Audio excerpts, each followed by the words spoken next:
Hello, everyone. Welcome to the Caribbean Cultural Center African Diaspora Institute.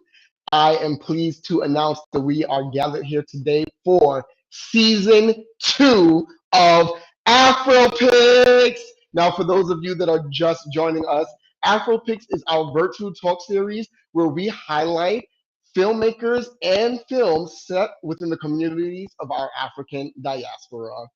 Me, you ask? I am your host and guiding light of this journey, Derick, and I'm so happy to be here with you. All right.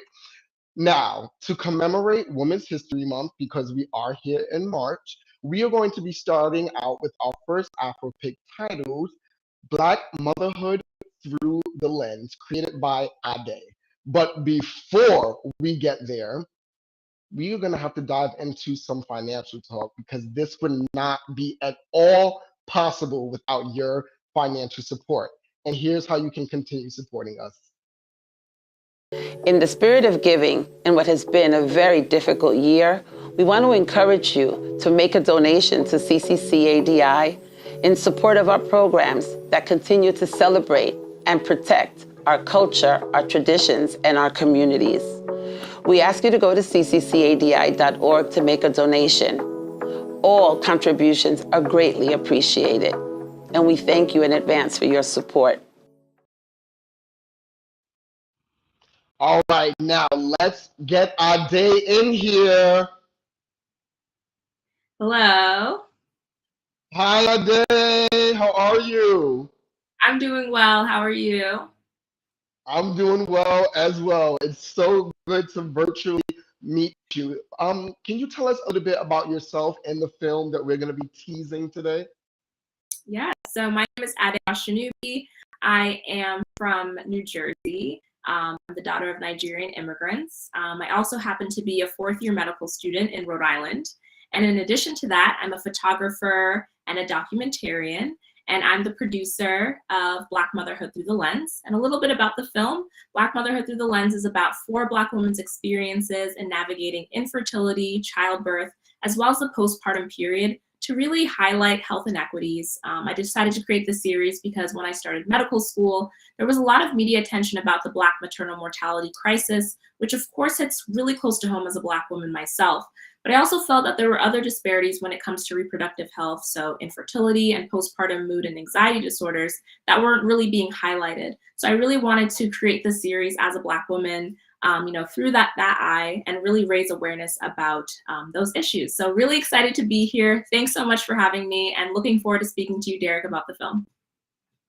Yes, and thank you for joining us here today, Ade. I have watched this film and it is incredible. You've done amazing work, and I'm so excited to dive into it. So let's do it, all right? Now, on top of the themes that you brought up yourself, there's so many other ones that I want to dive into. The first one being negligence within some of these medical encounters, okay? So let's dive into our first clip. Yeah.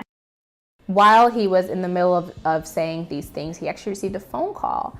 And he looked at the phone. He goes, "I'm sorry, I have to take this. It's my boss." He picks up the phone, and it turns out to be his wife, who informs him that his son and his son's wife just had a baby. So as he is telling me that I cannot have a baby, he's receiving news of another grandchild.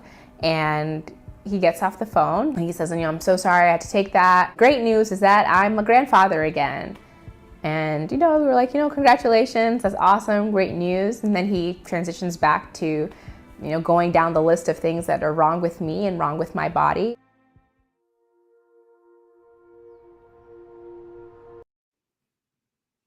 Now, this was wild. Like, can you imagine? Hey, you're infertile. Oh my God, I'm a grandfather. Like, the level of stress that I felt watching that moment. Ade, can you tell us what the process was like casting Ijeoma, and what was your process like getting her to be that vulnerable? Because her storyline is very vulnerable and honest. Yeah, so Black Motherhood Through the Lens, it really focuses on a lot of experiences, as I said earlier, with, health inequities, medical racism, etc. And of course, the film would not have been possible without the vulnerability and the courage of the 4 women in the film. And, you know, I'm a God-fearing woman, so I really give it up to God for connecting me with the four women in this film and really trusting me with their narratives and their stories. So how I actually casted Adeiyewunmi, so I actually am a photographer, and so I used to take photos for her blog. And she was really open about her experience with infertility on social media, and I was looking for a Black woman with that experience. So I reached out to her and was like, would you be willing to talk to me, you know, and be interviewed for this film? And she, you know, agreed, and the rest was history. And I would say, you know, getting people to, you know, open up and be vulnerable, I would say that it really helped for me being a Black woman myself, because we really related in that way. And I actually was the only crew member. So, you know, I did the cinematography, I did the sound, I did the lighting, etc. So I think that also really helped create more of an intimate space. So, you know, there weren't so many people in the room where people were divulging that information. And so, you know, of course, like, crews are great, you know, you have a lot of resources, but as a student myself, I didn't have a lot of money, I didn't have a lot of time. So it just worked out that way. And I think it really created a very intimate storyline as well. So I would say that's what really helped capture those vulnerable narratives. And again, super grateful for the forum to trust me and really, you know, sacrifice those narratives to really raise awareness about these issues. So yeah. Now, I'm completely baffled that it was a party of one when it comes to the crew, and that one being you, because it really is incredible. And also the chemistry between the two of you, you know, Ijeoma and the Lens, it makes sense given your prior history. I love that.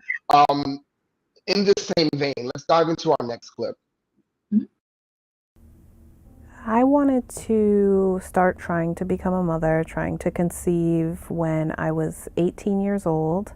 I had been with my now ex-husband for a couple of years by then, and we wanted to start trying, but I could not get pregnant. I could not regulate my period without birth control pills. It was very, very difficult. And I went into the doctor's office one day without having had a period for about 2 months. And the doctor came in and said, "Congratulations, you're not pregnant," assuming I did not want to be pregnant. And I just started crying then and there. That was about 5 or 6 years into the journey of wanting to have a baby, so it was just critical mass for me. So here we have another very insensitive moment, medical negligence, where, you know, she clearly wants to have a baby, and the doctor's like, "Congratulations, you're not pregnant." Now, going off to you being the party of one, right? You're the executive director, you're the DP, you're the editor, you're the crew. How was it for you witnessing moments like this from Shailene, knowing that you spent so much time with these people? For me, it was really, of course, heartbreaking to hear, you know, that that happened in a medical space or just happened to anyone anywhere. And I just think it really sheds light on societal expectations that are placed on, you know, birthing people. What's the right age to, you know, have a child? You should have a partner, etc. And that wasn't necessarily Shailene. She said she was ready at 18, but, you know, the physician at the time, you know, had that judgment and kind of said, oh, you know, she's a bit too young to have a child. And I think that being a medical student as well, it was really important because, you know, as I will be a physician in the future, really making sure that, you know, our interactions with each and every person is as sensitive as possible, because it's easy to become desensitized in these fields when you're hearing traumatizing experiences, when you're hearing, you know, people going through all of these inequities. It's really easy to just kind of brush it off your shoulders. But I think creating this film really helped me connect with them in a way that I think will be helpful when it comes to connecting with patients or just people in general. But yeah, it was definitely really tough. But again, you know, I was definitely also in awe that they were so willing to share that to such a larger audience.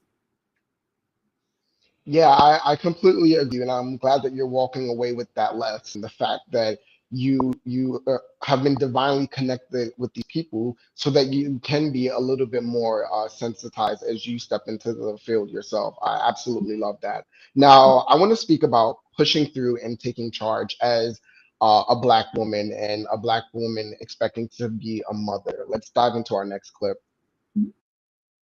While trying to conceive, I did go to a fertility specialist, and it actually was the worst medical encounter of my entire life. Did a whole bunch of blood work, did an HSG exam, did an ultrasound. I just remember him telling me in quick succession that one, I had fibroids, and it seemed like I had a lot of cysts, so maybe I had polycystic ovarian syndrome. But most importantly, I had one blocked fallopian tube that was completely blocked and another partially blocked fallopian tube. So if I was able to get pregnant naturally, I would most likely have an ectopic pregnancy, which could kill me. So that my best option was IVF. And in that moment, I was really devastated because I never thought that at age 28 that I would need to explore alternative reproductive options. I really just thought that, you have sex and you get pregnant, like that, that's it. Now, during this moment in the film, I was fixated on Idioma's journey because what you have done is you have juxtaposed her commute in New York City with this devastating story of her, coming to terms with the fact that she is infertile and might not be able to have a child a natural way, right?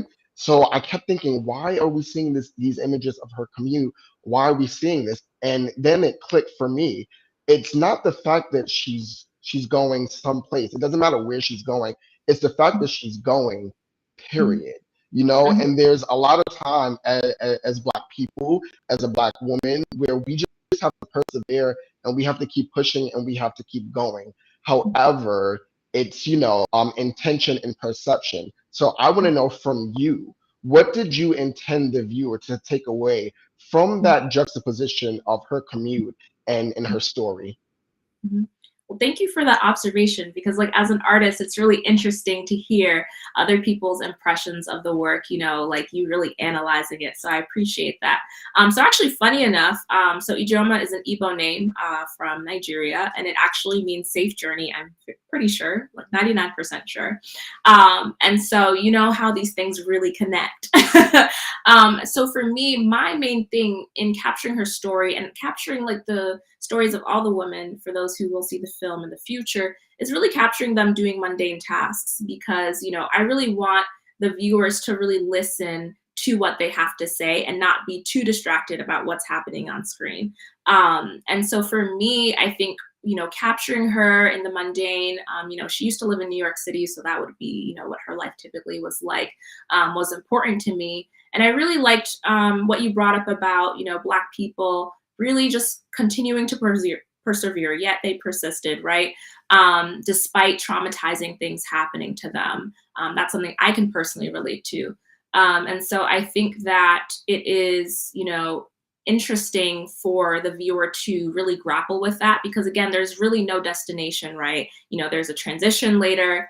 But I think that, thinking about the experiences of Black women, right? You might just see a Black woman on the subway. You have no idea what happened. You have no idea she just had this experience, or she just came from a fertility clinic and was told she would need IVF. So just kind of meeting people where they're at. And again, being sensitive and, there's the phrase, you never know what someone's going through. I think really highlights that and can push us to just be more empathetic as a people. So, yeah.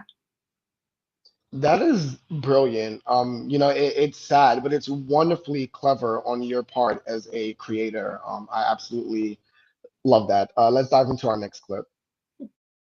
And so I took some steps before going to give birth that included having conversations with my family members about some warning signs and how they could advocate for me if I was ever in a position where I couldn't advocate for myself. I had to ask questions.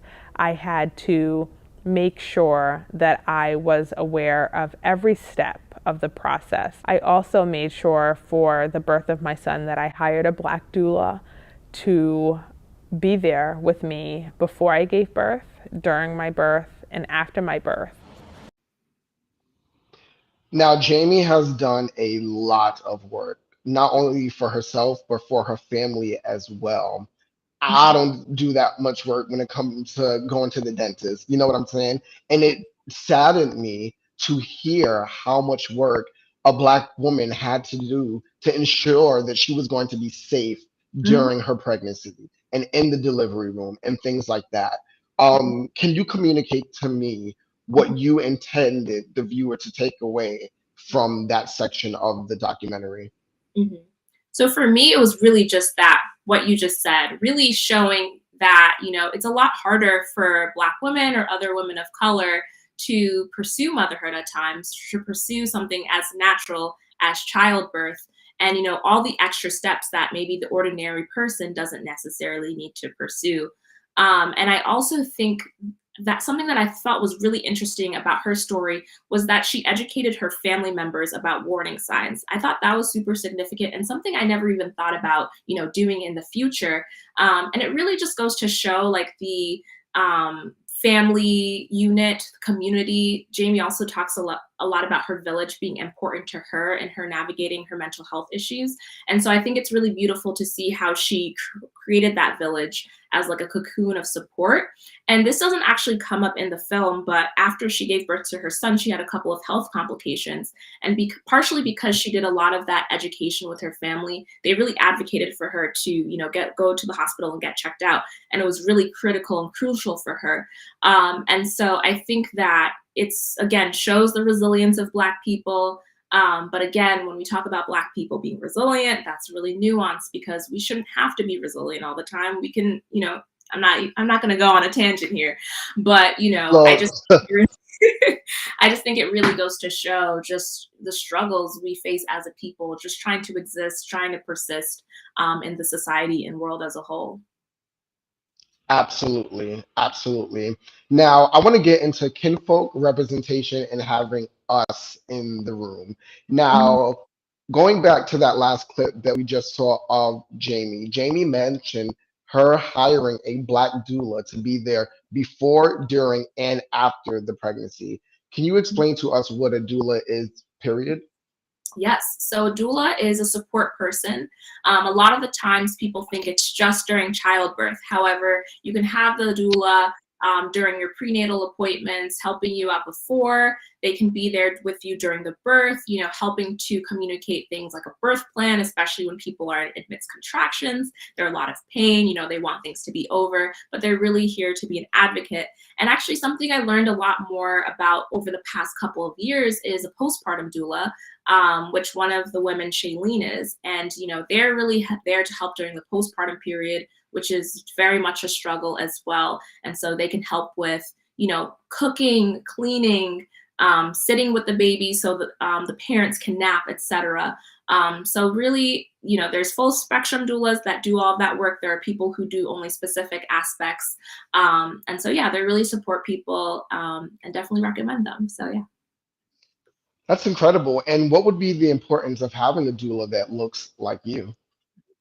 I would say, having a Black doula really can help with comfort, feeling that you have someone there who understands the medical jargon, especially if you're not necessarily in that field or really around it, and someone who would have your best interests at heart. Not to say, nurses or doctors don't have patients' best interests at heart. That's not the case. But just having someone there as kind of a liaison can really help with, a smooth transition to childbirth, etc., postpartum. So yeah, I just think it adds an extra, I think of it kind of like a security blanket in a way, and someone who's just there to coach you through, challenging times as well.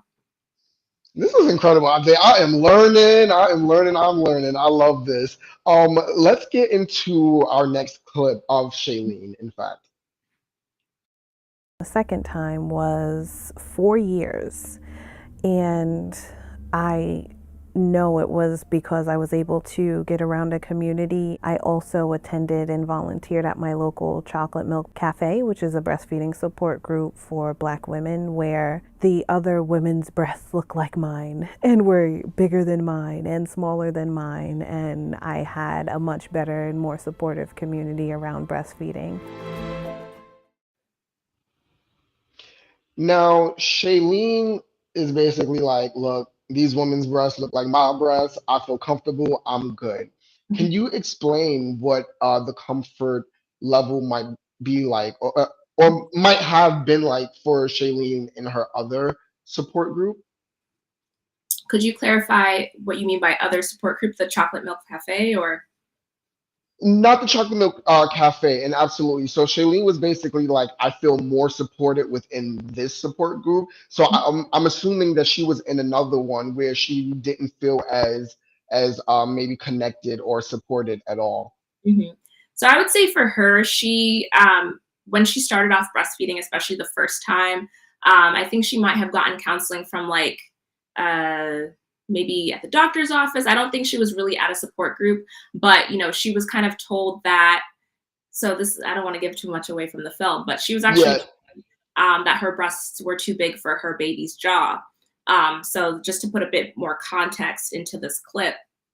And so, you know, of course, that was discouraging. But luckily, she was able to find Chocolate Milk Cafe. There were a couple in the area. And so that's why she's saying, you know, other women's breasts were as large as hers. They looked like hers. And so, you know, it showed that it is, of course, possible to breastfeed your child. Your breasts are not too big for your child's jaw. And so, you know, kind of just dispelling those myths, you know, encouraging folks, if breastfeeding is the way they want to go, that it's possible, you can do it for years, etc. So again, I think it's important, you know, those support groups exist, especially to pursue that. And also just create a level of comfort and level of community as well. So, yeah. I love that. And speaking of comfort, let's dive into our next clip. The second time was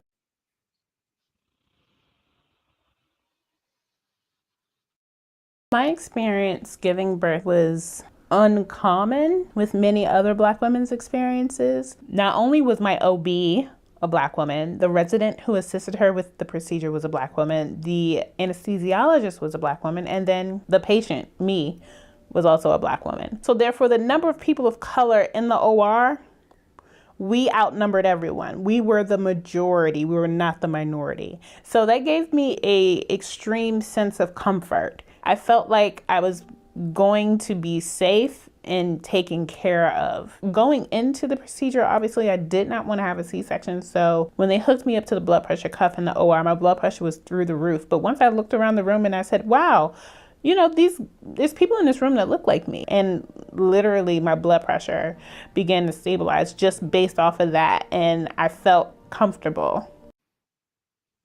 Now, Shannon said the OB was Black, the assistant was Black, the anesthesiologist was Black, the child was Black, I was Black, the husband. She said this is an all Black everything, okay? So much so that it even lowered her blood pressure. Mm-hmm. Like that's really, really incredible. So what I want to know from you is, given that level of safety that she felt within your career, do you feel that you are often in moments like that as well, when you might be the only one in the room that looks like you and you feel unsafe? That's a good question. So I would say the, you know, topic of representation is definitely a large theme in Black Motherhood Through the Lens. So Shannon was really intentional about finding a Black OB. And then it so happened that in the OR, everyone else was Black. And so also other women talk about their experiences. You know, again, Shailene talks about being a part of Chocolate Milk Cafe. And so, you know, having that level of comfort is really important. You know, having people around you that understand your culture, understand, you know, all the social nuances that occur, and just also really understanding like fears surrounding childbirth too, as a Black woman in the United States. And so I would say that for me as a medical student, you know, I have, you know, really grown up in predominantly white spaces. So I am definitely used to being the only Black person in the room and have kind of really gotten used to it.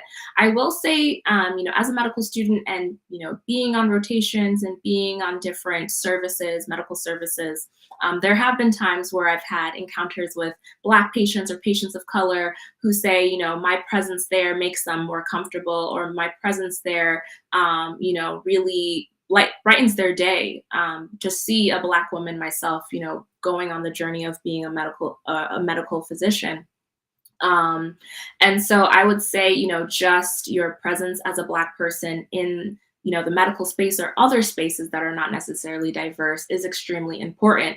However, of course, representation is not, the cure-all or the solution for health inequities, medical racism, et cetera, which I think a lot of us are privy to. So it's really important to not get wrapped up in those conversations and, prevent us from looking at long-term institutional changes that need to affect it. But I do think it's really important, to continue to diversify the face of medicine, which is a mission I'm very passionate about, because again, it really does make a difference, and studies have shown that it improves outcomes. So. Now, speaking of those changes, what changes do you think that we need when it comes to um, uh, helping Black women in this area? Mhm. It's a really good question. I wish I had, the answer, right? But I think there's a lot of Yeah. steps that one can do, right? So, I think that bringing in support people like doulas, of course, doulas are not the solution to this institutional problem, but it has been shown to help women of all races and all backgrounds in their birthing experiences. And I think that, continued education is, of course, important. People talk about cultural competency training and all of that. And there is something to be said about those, although, not everyone might engage. But I think at least creating those platforms where people can, go through case studies or, actually listen to people's experiences, like in film, to be like, oh, wow, it is pretty insensitive to say this, or, I never really thought about how this could affect somebody. So those are just two things I can think of right off the bat. And of course, legislation, Biden has the Build Back Better Act, which is really supporting, doulas and, throwing a lot of resources to improve the Black maternal health crisis. Lauren Underwood is doing a really good job as well. So those are just some of the things that, I can contribute. So, yeah. Yeah, I mean, and it's definitely a start. I would love to see some of these changes start to take place for sure. What changes do you want to see for Black female documentarians and filmmakers? Oh, that's a good question. So for me, like, I started doing film when I was 16. And so I co-produced my first documentary when I was 16 years old. It was about obstetric fistula, which is a birth injury that affects women in low resource settings. And so after that, I kind of took like a break, focused a bit more on photography, doing people's graduation pictures. And then when I was in medical school, I started doing film again. And so I'm pretty new to this space. And so I'm not really privy to a lot of how it works. I kind of just jumped in. I was on YouTube University to learn more about lighting, to learn more about audio, etc., and kind of just did it. And so, I do identify as a filmmaker, but I'm very green to the space. So I would say resources, because again, I did this as a student. Luckily, I had grants from my school, grants from other organizations, a little bit of personal savings. So just continued resources to support Black creatives, Black filmmakers, Black photographers, which I'm already seeing a lot of, which I love. So continuing to pour money, open up your purse to support Black creatives. And then also, just, again, putting them and elevating their work on mainstream media, on, high readership sources, et cetera, to continue to give them that exposure that they need. Absolutely. Now, jumping back to Black Motherhood Through the Lens, some of these scenes take place from pregnancy to after birth. Mhm. How long did it take to film in total? Yeah. So I started the filming process in the summer of 2019. And I did it piecemeal because as a student, I couldn't film all the time. But I actually started filming Ijoma first, and that was like the end of the summer. And then I met Shannon when she was 8 months pregnant. That was September 2019. And then I also met Shailene around that time and was really filming around December 2019. And then I had to take my licensing exams called Step 1. So I had to take a break to focus on that. Then the pandemic hit. And so I was so grateful that I was able to get like 3 main storylines done before the pandemic. And then fall/winter of 2020, I filmed Jamie. And so, of course, you'll see the masks during that part in time. So I would say in total, it took about like 4 months to like get all the footage together. And then editing, I do the editing myself. And so I'd edit, you know, whenever I had time. I'd edit whenever whenever I had time. And I kind of finished editing the films last winter, and you know, kind of picked up again, because again, when you edit yourself, there's always changes that can be made. So it's really just telling yourself it's done. So yeah, I would put like, you know, if you count up all the days and all the hours, you know, 4 to 6 months. So yeah. Wow. And all of this while you are attending medical school. Yes. Bless you. Bless you. Now, so you said you started out with idioma first, right? And then you divinely met Shailene and Shannon. Mhm. Were you ever worried that you were not going to encounter any other, you know, pregnant women or women on this journey while you were intending to film? Yeah, so, you know, when I first started off with the idea during my first year of med school, I was like, I want to do this project, but I have no idea who's going to be willing to share these vulnerable moments, be willing to have me following them around with a camera. I just had no idea, but I kind of just stuck with the vision. And again, was divinely connected because with Shannon, I was actually speaking to a reproductive endocrinologist. They're physicians who work with fertility, and helping people get pregnant through IVF, et cetera. And she was like, oh, I actually have a friend who's 8 months pregnant. And I was like, wow, this is perfect. And then I remember meeting Shannon in a coffee shop, and she was really close to giving birth. And then the rest was history there. And so especially after the pandemic, I was really concerned. I wasn't sure, you know, again, how I would be able to film, because before I'd be people's houses, I'd be in their cars, et cetera. But with the pandemic, it made it a lot more challenging. But again, luckily Jamie allowed me around her family. Her child was like 6 months old, you know, so of course did the testing before, wore masks all the time, etc. But again, I really give it up to God, because without him, it would not have been possible at all. So yeah. This is an incredible casting story and journey. And I'm very happy that it all worked out for you. It really all did divinely come together. Now, there are some scenes that take place in like delivery rooms and things like that. What was it like filming in that setting? And during these moments that are normally very intimate for just family, but you were there too. Yeah, so I actually wasn't there during Shannon's birth because it all happened very quickly. So I was actually lucky enough to be able to be there when she was bringing her baby home. So that's the scene that you saw. And so that one was, you know, again, like it's a very intimate moment. You know, you're getting the baby ready, dressing them up, putting them in, you know, the carriage and all of that. But I just feel like it felt natural, at least to me, because we already had that rapport. We had already filmed the interview before, and I had already gotten B-roll of her before.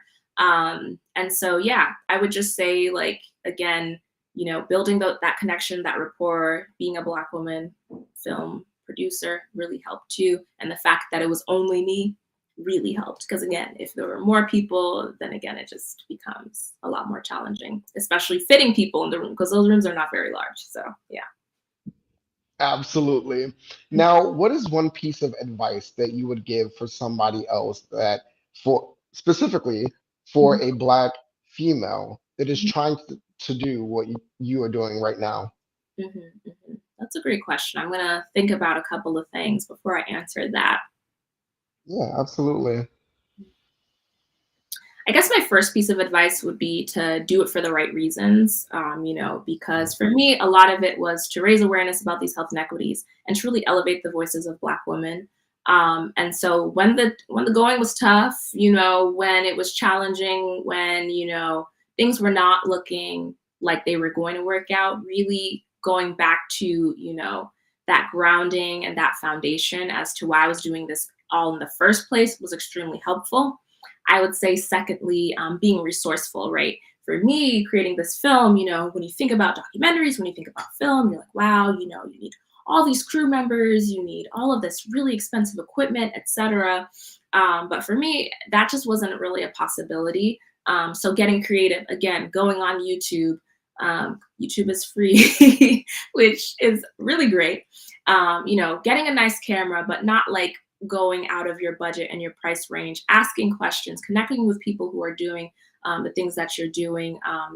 One guy, he's a Black filmmaker. He was able to get in a lot of film festivals, and I was like, this is amazing. So I spoke to him like last year, and he was like, yeah, you should ask the film festivals if they have student fee waivers. So I was able to submit to a couple of documentaries at no cost or at reduced cost. So that really just shows like the beauty of tapping into your community, the beauty of being resourceful. So those are actually the two things I would say. And again, of course, like continuing, if you really believe in the vision, just keep going, especially if you feel like you might not be getting the exposure that you want, especially if you feel like, it's not getting picked up. But again, just like continuing to believe in that vision, I think is really key, and something that, I'm continuing to do myself as I'm like pursuing, like trying to get it out there as well.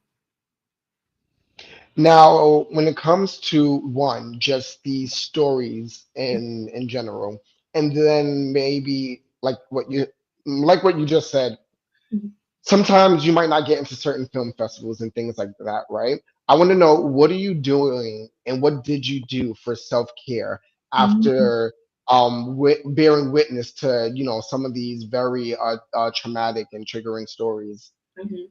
So for me, that's something I really do need to work on, because again, like especially being in medicine, I'm going to be in an emergency room physician, and of course, there's a lot of things that you see, a lot of stories that you hear, and it's again easy to become desensitized and just be like, oh yeah, okay, on to the next thing, on to the next accomplishment. So I think like this past year, I mean, I turned 25 recently, so what is it, quarter century, all of quarter century. So I started going to therapy, which has been great.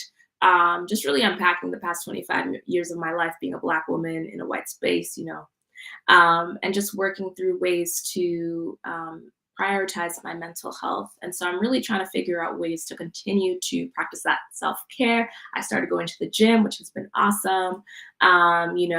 Getting my gratitude list, all of those things that people talk about. At first I was like, gratitude list, but it actually has been really helpful for me. So I would just say, like, again, that is a work in progress. And I know it's a work in progress for a lot of people, especially a lot of Black folks, because again, there's that idea of strength and resilience that we all carry. So I really appreciate that question. And yeah. And thank you for being so open and sharing with us. Mhm. And lastly, I want to ask you, what keeps you motivated in all of this? Mhm, mhm. So for me, again, I am the daughter of Nigerian immigrants. And so, they have been really instrumental in showing me that I can achieve and do all things, if I put my mind to it. And again, they have really sacrificed so much to, put me in great schools, which gave me the opportunity to start doing film and photography in the first place, and places that, give me grants and stuff to work on my creative projects. And, although I'm in medicine, which, Nigerians, you can either be doctor, lawyer, engineer, which again, we're shifting away from that. They've also been really supportive of my creative endeavors, which has been really exciting. So I would say like my parents really keep me motivated, and I would say my community really keeps me motivated, especially people saying like, like I'm apparently inspiring them, but about what I'm doing. So, it's like, okay, like, although I'm grinding, although, I'm just like, it starts to feel mundane sometimes, like having those realizations is really important. And then lastly, my spirituality and faith really continues to keep me motivated as well, because again, I'm grateful that I was given this vision to create this project, and I was able to complete it. And again, it wouldn't have been possible without God's help. And, again, excited to see, what's next for the film. So, yeah. Yes, and speaking of what is next for the film, Ade, this has been incredible. You are incredible. The film is incredible. Where can people find you and follow the film? Yeah, so for me, the film is currently continuing to go through film festivals. It's been accepted to 7 so far, which has been super exciting. And again, Congratulations. thank you. So my goal is to, have people, as many people as possible, watch the film. So kind of currently in the process of pitching, seeing who would like to pick it up and things of that nature. So I don't have a specific answer about where people can watch it, publicly. But, of course, I do have some screenings coming up, which will be available on the website, Black Motherhood Film. You can also follow me on my Twitter page where I post updates about exciting things going on, etc. So yeah, again, I'm excited to see what it has in store. Yeah, and so that is that. Ade, thank you so much for joining us here, and we appreciate you and support your journey, and we look forward to whatever else it is that you do. Thank you so much. It's been a pleasure to be here. Thanks for inviting me. It's truly been an honor. So thank you.